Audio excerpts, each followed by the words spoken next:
Question will be, can anyone roll with the man who's starting on the pole? Go off on the warm-up lap, Wayne Maxwell. Who's got anything for him? Can Ollie Bayliss pull something out here where he really needs it? On bike number 32, it's going to be a Ducati fight at the front. Or can Glenn Allerton on the BMW, that brand new M1000RR. New motorcycle, first weekend of racing. It's already picked up a podium. What's that former champion got up his sleeve today? Well, I spoke to Glenn in between races. He's really pumped up for this afternoon. They've been working on that bike. It's been getting better and better every time they go out, making fine adjustments to it because it is a fair bit different to the S1000RR that they've been racing all year. Glenn had a clutch issue yesterday, still managed to finish on the podium, only using fourth gear down the straight, Chad, revving it to 15,500 RPM.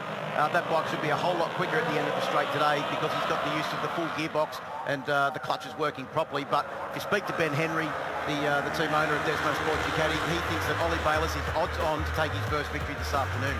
That'll be huge as we go live around the country. Maxwell, Bayliss on the front row, Herfoss sadly not there. Allerton on the BMW.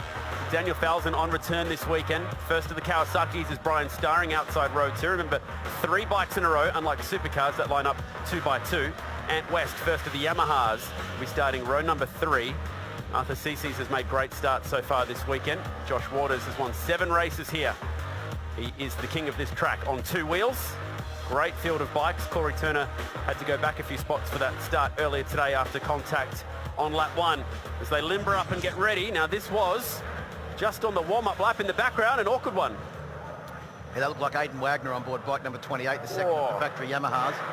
Hopefully he's just run a little bit wide there and to be able to get it back on track. But the only thing is that Aidan's going to come back with a little bit of dirt on his tyres. He'll have to be careful on the first lap.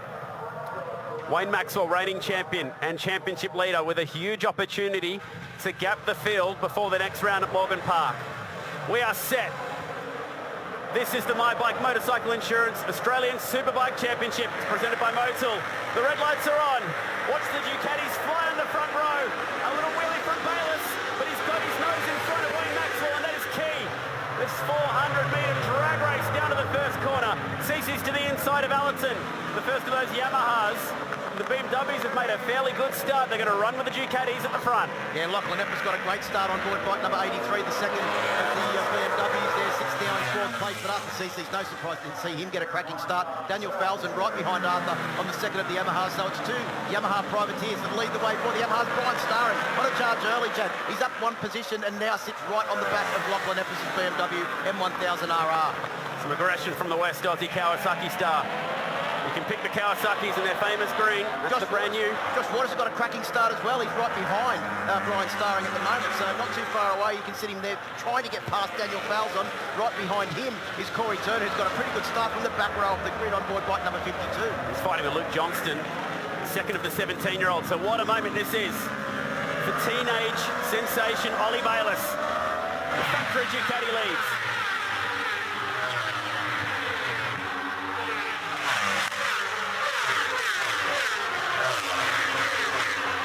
These bikes are faster in a straight line than a supercar.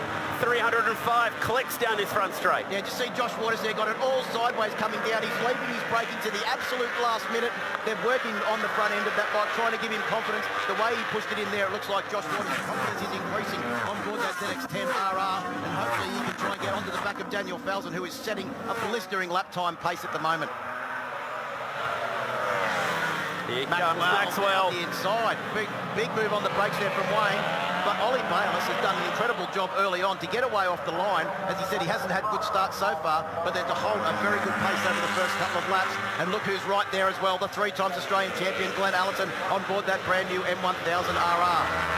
His dad's a 3-time world superbike champion. Talking about the rider on number 32, a Desmo Sport Ducati. And right now he is surrounded by Australian Superbike champions. Maxwell at the front, Allerton out the back. As they rip down this front straight, the Ducatis duke it out at 300 kilometres per hour. Yeah, Wayne Maxwell, you can see that his bike was just the same sort of pace as Ollie there. Ollie was able to slip in the slipstream, but wasn't able to get past on the brakes. Glenn Allerton's bike wasn't slow either. Arthur's just run a fraction wide there on board bike number 61. The South Australian still doing a great job to hold down 4th position, but he's under a fair amount of pressure from Lachlan Epper's, and also Brian Starring is well and truly in the mix on board bike number 67. That's the BC Performance Kawasaki ZX-10RR. 106.0 that first flying lap through. We were into the 105s yesterday. As we check out exactly how it started, we can confirm from race control that there have been no jump starts, so we're all clean to race. Little bunny hop. The electronics on these Ducatis helping to keep that front wheel down. The wheelie control, as it's called, doing a great job. They have traction control to help them get out of the corners as well. That was a pretty good start from Corey Turner. I was just watching it as they came down in towards turn one. He went from the back row of the grid up to about probably maybe 16th position or so. So he gained quite a fair few positions on the run down in towards turn one. And obviously no surprise to see Arthur Cece's, we've been talking about him all weekend, how fast he is off the start on board bike number 61, the Unitech Racing Yamaha YZF R1. Of course, it's got to be highlighted too, the fact that both Arthur and Daniel Falzon are privateer runners on board the Yamahas, as opposed to the factory machines of both Aidan Wagner and Crew Halliday. That was the swap of the lead. Maxwell up the inside of Bayliss. Victorian sneaking by underneath the Queenslander. Originally from New South Wales, Wayne Maxwell, Wollongong born, resides down in Melbourne these days. And a privateer entry puts that whole gig together. As we go on board with Crew Halliday, tough weekend for the Yamahas. We've got Arthur Cece's up in fourth at the moment. That's the highest you've seen the Yamaha all weekend. I think Crew summed it up perfectly though, when his job this weekend is to get out there and get as many points as he can. Every now and then you do have an off weekend. What you've got to do is minimise the damage, take away as many points as you possibly can, and this is a 16-lap race. You can't win it in the first couple of laps, but if you do something silly, you can certainly lose it. Just a reminder, you can see Troy Herfoth's name on the timing totem on the left-hand side, but he's not currently in this race, sadly, after crashing out of the opening race this morning.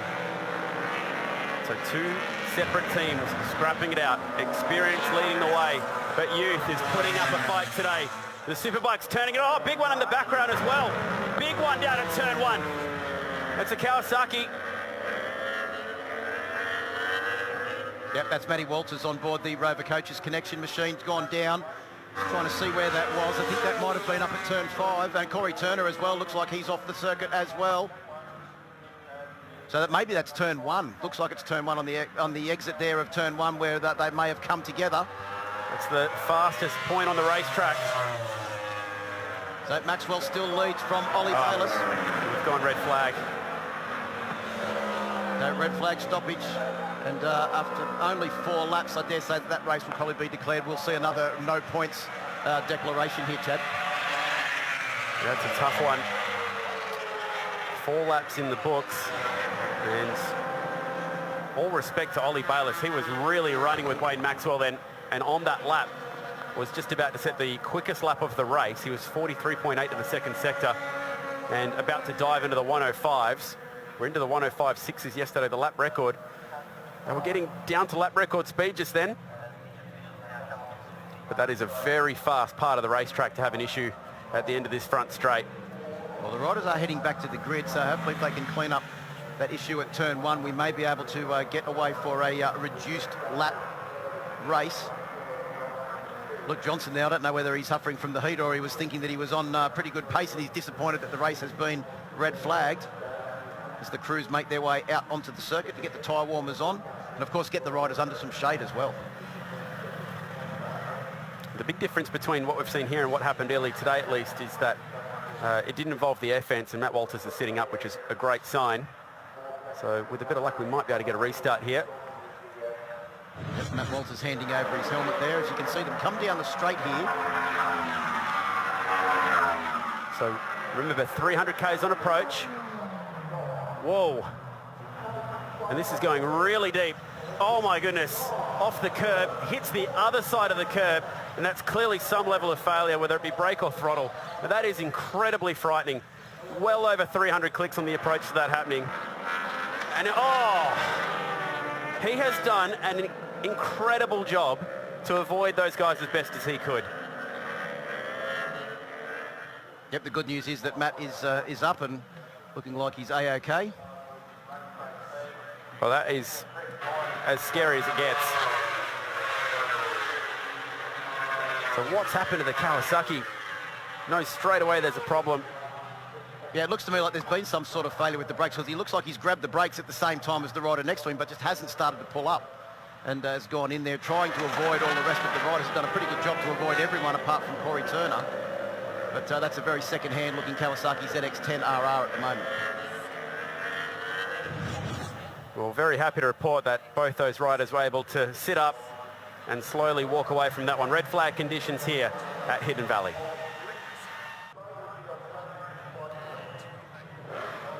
Well, the Superbikes have returned with a bang this weekend onto the Supercar schedule.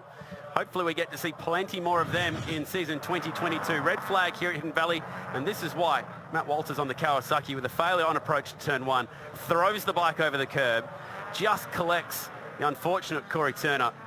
And Corey's concern initially looked to be that, well, he was looking in Matt's direction and hoping that he was going to be okay, despite the fact that he'd been taken out. That Kawasaki pirouetting and doing a heap of damage. Yeah, we mentioned the other day when we saw Matt Walters changing his tyres that he is the mechanic at Kawasaki Connection. He might have a bit of work to do to try and fix up his own motorcycle over the next week when he gets home. But I think we know now why Luke Johnson was shaking his head and was down next to his motorcycle, because he was the closest to that and only just missed out on being involved in that incident. Wow, okay, time to reset for riders and teams and fans alike as we go back out on our formation lap. This is going to be an 8-lap restarted race. It will count for points. And we'll watch these extremely brave riders go at it once again. They have really turned some heads this weekend in the Supercars paddock.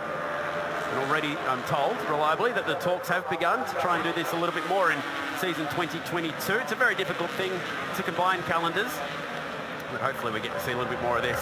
It's certainly been well received by the fans. I mean, who's going to be a big beneficiary of this is Crew Halliday, because every time there's more riders dropping out, that's more points that he's going to score in each race. He's been saying about how difficult a weekend it has been for him, but he could be on track here for some really good points, which will put him well placed in the championship as we head to Morgan Park, which is a scene where Crew Halliday took his victory that he's taken in the Superbike class on board the privateer machine as well. So Crew Halliday could be looking good for the rest of the championship. All kinds of things flying around here at Hidden Valley today, whether it be motorised or organic. We're getting set to go back to green flag conditions. My Bike Motorcycle Insurance Australian Superbike Championship is presented by Motul. Their fourth stop on the calendar, race 3. We've had 2 red flags today. And that's the guy they're chasing. Boost Mobile K-Tech suspension Ducati rider of Wayne Maxwell leading this championship. 1 or 2 riders just out of position as well. This is the tricky part of doing a restart. Some guys may have gone back. That's Ant West, former GP rider, just finding the grid spot that he needs to be in.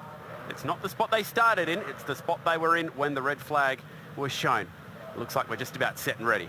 Ant needs to turn himself into the race mode once again. You got to respect how wild these guys are. We started with 21. We've lost a few this weekend. No belts, no cage, no fear. This is Superbike racing and we're green once again. The BMW is another nice start. Maxwell with his nose in front, but here comes the 17-year-old Ollie Bayliss. He's not close enough at turn 1. Yeah, Arthur Cece's up into 3rd place as well. Glenn Allerton in 4th. Starring looks like he's up to 5th place and holding good position as well. Josh Waters, his teammate, not too far behind. But Daniel Falson's got another cracking start on board the Caterpillar Yamaha, bike number 25.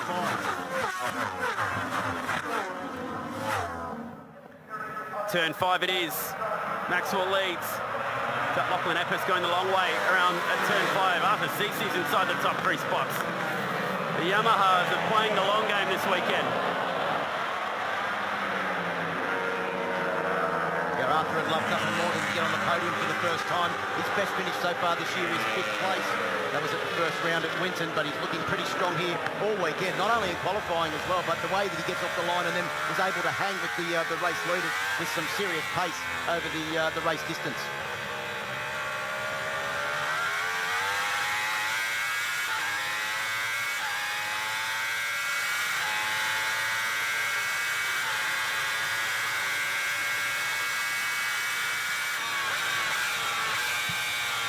So rolling off the throttle at about the 200-metre marker, which is earlier than we've seen the Supercars. And that was a little bit of a wild moment up the road as well. Ant West finding some room down there at turn 1.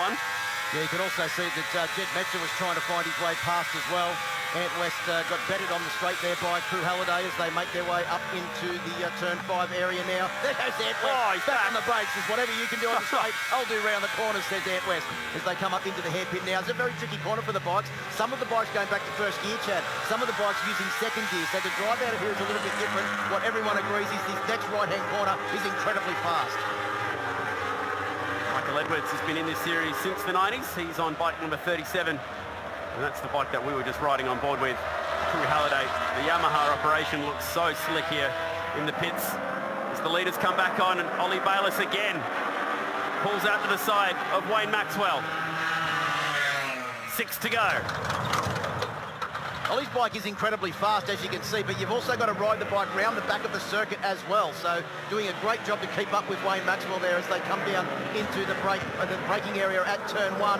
You can see Maxwell getting all of the power to the ground now, heading up through the back of the circuit. Very tight and twisty and tricky here with a bit of undulation. The bikes get very light as they go over that crest now and come down in towards turn 5. But Bayliss doing a great job to stick right onto the back of the very experienced mate Wayne Maxwell. He's won 3 Australian championships. He's been the Australian Superbike champion twice, but he's also been the Australian endurance racing champion, which he won with his good mate Josh Brooks many years ago. And Josh Brooks has now gone on to win 2 British Superbike championships as well. Won it last year on board a Ducati V4R, incidentally. He's got Moto2 experience, World Superbike experience. He's 38 years of age. And this is a farewell tour as well for Wayne Maxwell. Wayne Maxwell is probably going to be retiring at the end of the season. Bayliss standing that bike up a little bit early that time. Look at it, fighting him in a straight line. That's what we spoke about the other day, Chad, that the riders actually usually fear across to the circuit because it's very hard to try and muscle the bike back online when they're trying to accelerate. They just let the bike go where it needs to go for the first part of it, and then they can get the bike back online once the front wheel comes back in contact with terra firma. Yeah, it's such a different line they take down the front straight compared to a supercar. Square off that last corner, drive along the pit wall. This is much more about the weight momentum.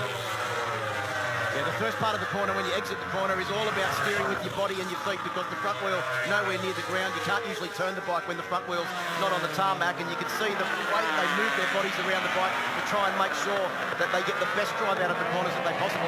Aidan Wagner is really trying to find a way past Lachlan Epps here on board the new M1000RR. Right behind him, it looks like it's Aidan Wagner and also Ant West, with Josh Waters not too far behind. Big loser out of this restart. Check out the Repco curb cam has been, unfortunately, Arthur Cece's. He was up inside the top 5 spots before the red flag. The restart has not worked out well for Arthur. Yeah, I'd say that Arthur's run off the track somewhere because he's dropped all the way back now to 13th position. That's not indicative of his pace so far this weekend. What is indicative of Ollie Bayliss's pace is the fact that he's set up camp on the back of Wayne Maxwell's machine. This is also indicative of his pace. He just broke the lap record. 105.4 for Ollie Bayliss. New race lap record here at Hidden Valley as they turn the speed up, and he is taking that spot that Troy Herfoss did yesterday, putting the pressure on Wayne Maxwell. So I saw Ben Henry, he said Ollie's going to win this race this afternoon. Said if Ollie wins the race this afternoon, he will have earned it well and truly, and that's exactly the way it looks like it's playing out at the moment.